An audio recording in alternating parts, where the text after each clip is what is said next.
and welcome Ms. DeShields. Thank you. It's definitely a pleasure to be here today to talk about the Community Blueprint Initiative. Before we begin, I know that a brief introduction was already given of myself, but I would like to kind of give you my military experience so you understand why this is so important to me. 25 years, my dad served in the Marine Corps, so I grew up as a military dependent. I claimed Jacksonville, North Carolina as home, and then I had the opportunity to go to West Point and then serve myself for 6 years as an AG officer. At that time, I transitioned out of the military because my husband at that point was in the military, and he's actually currently serving active duty and is deployed to Kuwait and Afghanistan at this moment in time. And we have 2 children who also are military dependents. So as you can see, my resume of military service and why serving the veteran and military population is very critical for why I put myself in the places that I do and interacting with the groups of individuals that I do. So moving forward, Points of Light is the world's leading organization with regards to volunteerism.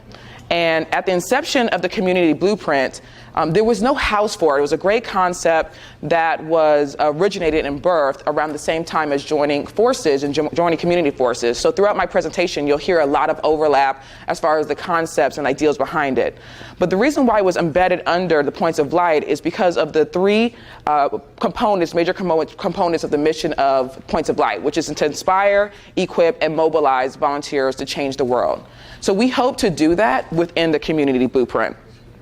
So what is the Community Blueprint? The Community Blueprint is the coalition of organizations designed to share tools and resources to better serve the veteran community at the local level. So basically, we are the network or provide the resources to the networks at the local grassroots levels. We help mobilize volunteers and provide additional resources to support whatever activities, events, community solutions that they have going on. Here's a brief history. Again, in 2010, we had a group of about 55 attendees, VSOs, nonprofits, and government officials that came together, and during the White Oak conversations, they wanted to address the challenges that the male vet populations faced. And so they were coming up with different ideas of how can we reduce the duplication of efforts, how can we share information across the different organizations and community levels and networks to better assist this population and this group.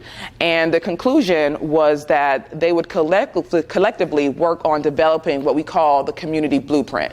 The blueprint being the map or the guide to help build stronger communities using veterans as the component of that rationale. We know that veterans bring a lot of great attributes to the table, so if we serve this community, they can use their skills and their professional experiences to continue to build our communities. Right now, we have 18 organizations that serve on our advisory council. And as you can see here listed are definitely a very well-known organizations that are embedded in the military veteran space. And as the advisory council, what they do is work with me to determine what are the gaps that need to be filled and how can we best fill them. So some of the ideas that are generated through these discussions are providing needs assessments for local grassroots organizations. So how can we better assist them with building capacity and finding out what the needs are that they want to address within their communities and coming up with those action plans in order to execute those. Another kind of a thought partner conversation that we've had with our advisory council are skills-based volunteering, working with corporate organizations to work with those local grassroots with regards to providing skills-based volunteering with our Billion Plus Change mission. So those are some of the thoughts that are generated during this time, and we embed them into the Community Blueprint. So this is a layout of the Community Blueprint. The Community Blueprint hangs its hat on the 8 different buckets, or drawers as we call them, of services that we'd like to provide to the military population. So it's very small, but as you can see, there's employments at the top, volunteerism, followed by family strength, behavioral health, financial, legal, education, housing, and reintegration. And in each of these buckets, we have a toolbox, and in the toolbox are best practices or any type of service projects, activities that our organizations can use to address some of the issues that they have within the buckets.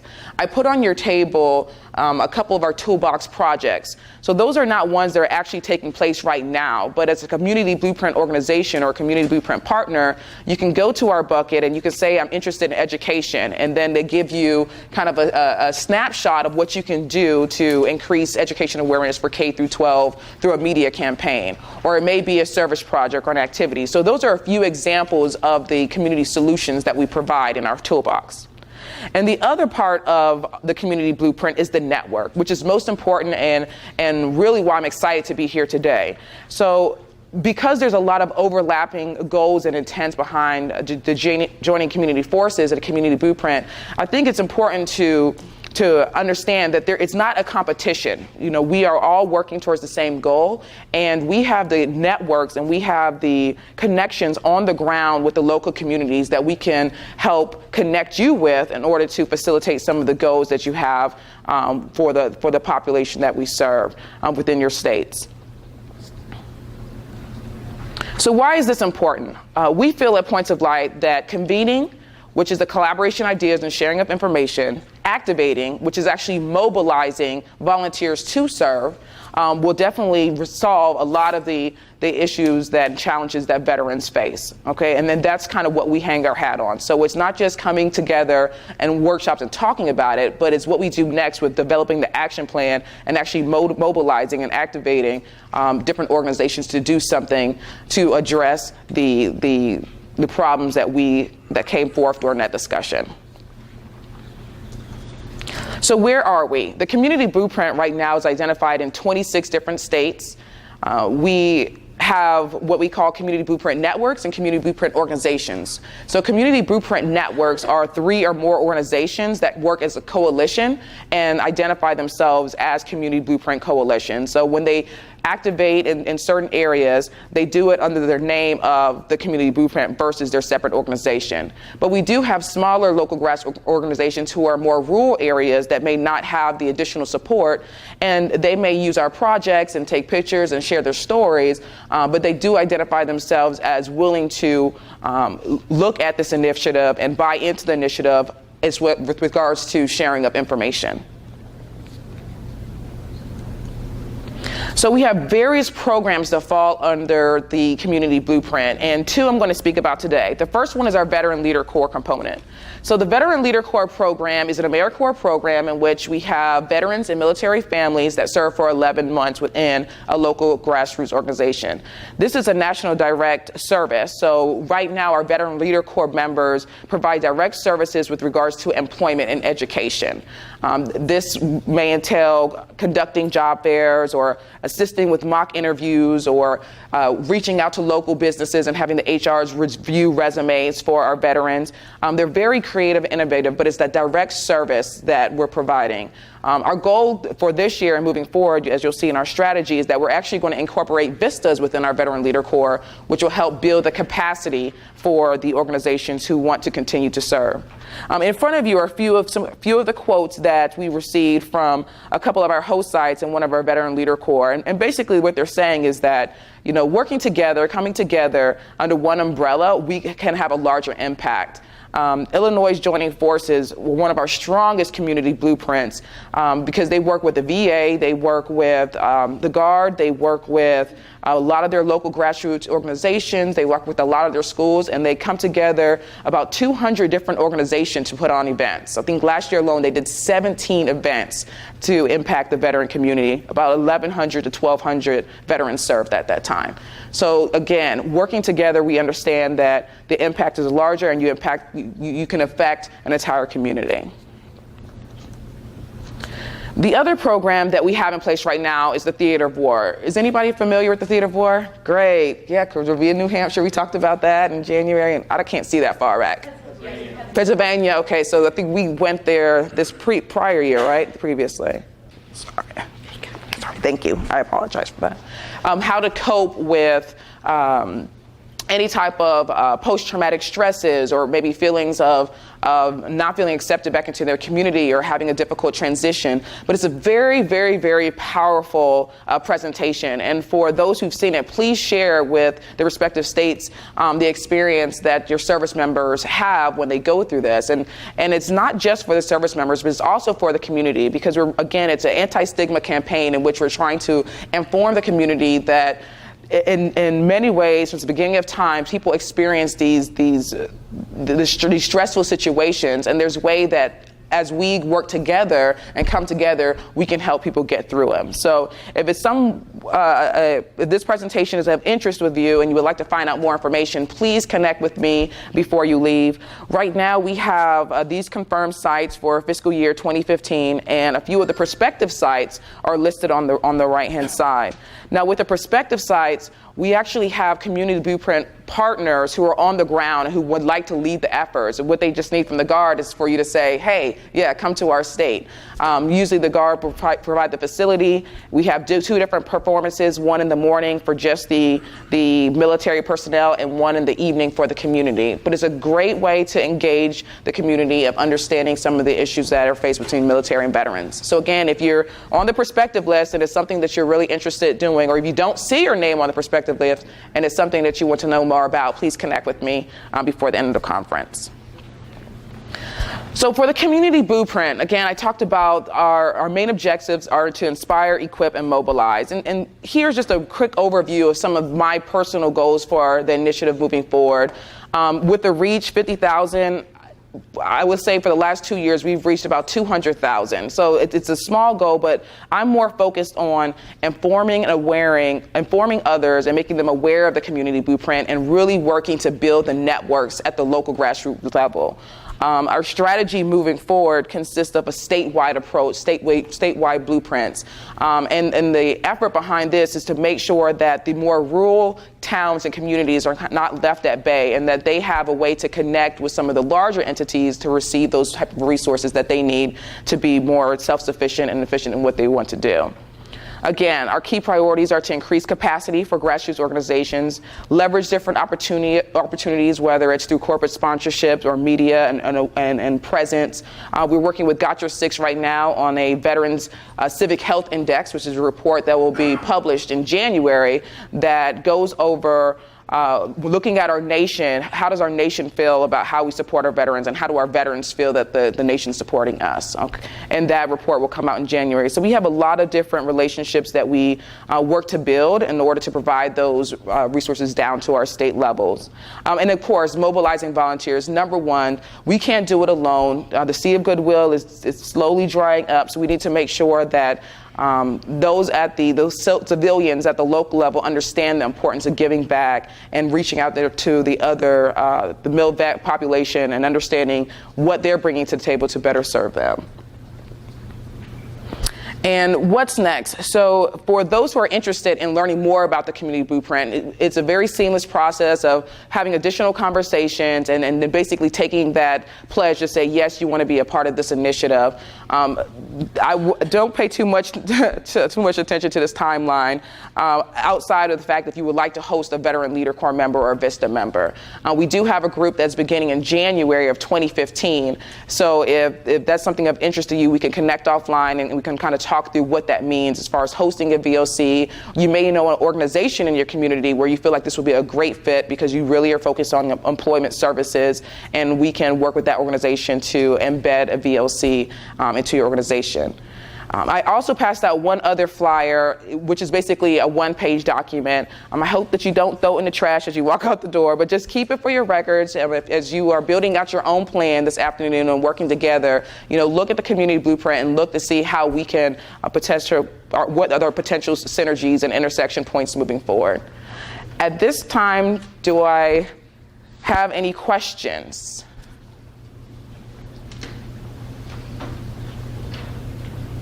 All right, well, thank you.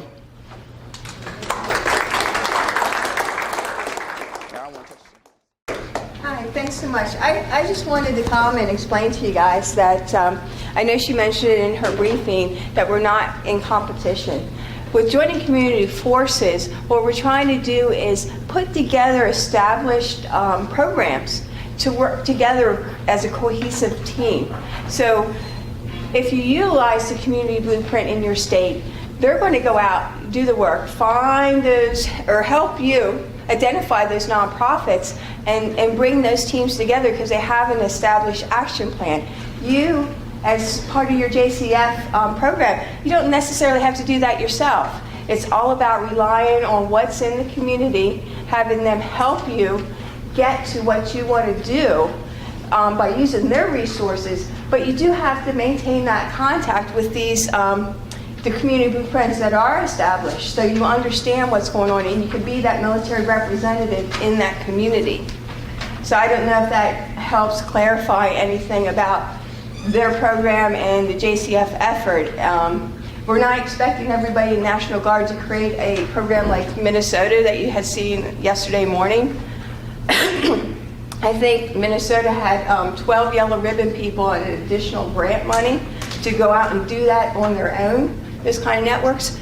But they're doing the same kind of networks all over the country in each of the states. So if they're doing it, there's no reason for you guys to go out there and actually do it yourselves.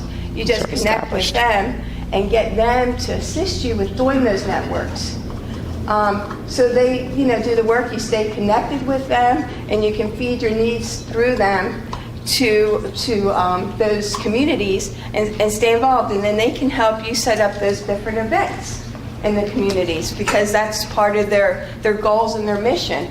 So the idea for JCF is to find those local communities, identify their missions. When the missions are similar, use them to your advantage, and then that way you both benefit. Does anybody have any questions in regards to that? How is it funded? That's what I was going to ask. It's a nonprofit. They fund themselves. So if you had events, you would be funding the events? So we receive, of course, corporate dollars, and we then we send our corporate dollars down to our local grassroots organizations. And that's one thing that the military has not really figured out so well is how to accept those corporate dollars. So they can go out and they can solicit for the funding for different programs. So it's definitely an organization you may want to consider involving in your JCF program and getting with in your state.